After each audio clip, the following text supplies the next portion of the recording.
szépen, hogy eljöttetek.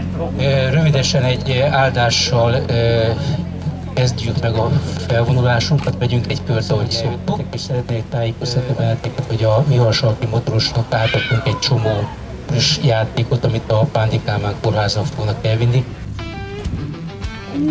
Hát még egyszer nagyon szépen köszönjük, a gyerekek. Elvinni. Köszönjük szépen azoknak, akik hoztak, köszönjük szépen azoknak, akik eljöttek. Mert ajándék, az áldás, csupa kedvesség és jó valakitől valakinek. Ehhez pedig kell valaki, aki adja, és kell, aki fogadja, mint az ajándékot is. Hát én most hoztam, és remélem, hogy szeretettel fogadjátok majd a szavakat is, és azt is, amit majd szeretnék kinek-kinek a kezébe adni. Azon kívül pedig hadd mondjam, hogy hogyan elnézem ezeket a motorokat, ha bár én magam nem vagyok motoros, de mindig rácsodálkozom, hogy milyen szépek és milyen nagyok és döbbenetes erő sugárzik a képekből is, de bevallom őszintén, hogy belőletek is. Kicsit hasonló a helyzet, mint amikor valaki ebbe a csillaggal megjelölt templomba belép, akik oda járunk, mi is kicsit hasonlóak vagyunk, nem azért, mert motorral érkezünk, hanem azért, mert lelkileg azért olyan bátorságra és erőre kaphatunk lehetőséget, amely nagyon nagy dolog belevésve. De abban is hasonló. A hal, keresztény szimbólum azt jelenti, hogy Jézus Krisztus Isten fia megváltó. Az eredeti görög nyelven íródott új szövetségben az ichthys szó az azt jelenti, hogy hal. Semmi különös jelentése nincsen, de hogyha mozaik szóként használjuk, mint ahogyan például a MÁV, Magyar Államvasutak rövidítése, az ichthys ilyen formán 5 szó kezdőbetűjeként azt jelenti, hogy Jézus Krisztus Theou Hűjos szótér, vagyis Jézus Krisztus Isten fia megváltó.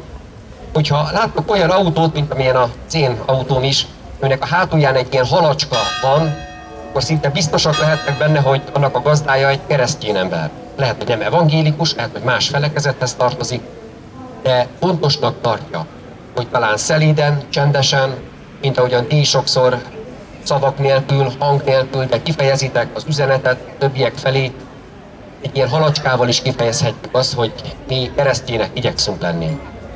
Hát fogadjátok szeretettel ezt az üzenetet, akár is ragaszthatjátok a motorra, vagy valami olyan helyre igyekeztem nem papírból készített matricát hozni nektek, hanem esőállót.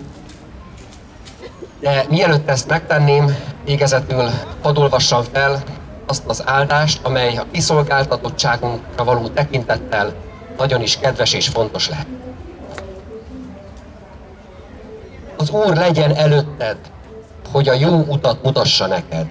Az Úr legyen mögötted, hogy megóvjon gonosz emberek cselvetésétől. Az Úr legyen melletted, hogy karjába zárjon, ha veszély fenyeget. Az Úr legyen alattad, hogy felfogjon, ha leesel. Az Úr legyen benned, hogy bátorítson, ha szomorú vagy. Az Úr legyen körülötted, hogy védőfalként körbefogjon, ha mások rád rontanak. Az Úr legyen fölötted, hogy megáldjon téged. Áldjon meg titeket, és őrizzen meg útjaitok során a mindenható Isten, az Atya, a Fiú és a Szentlélek. Ámen. Fogadjátok szeretettel!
sátorhoz.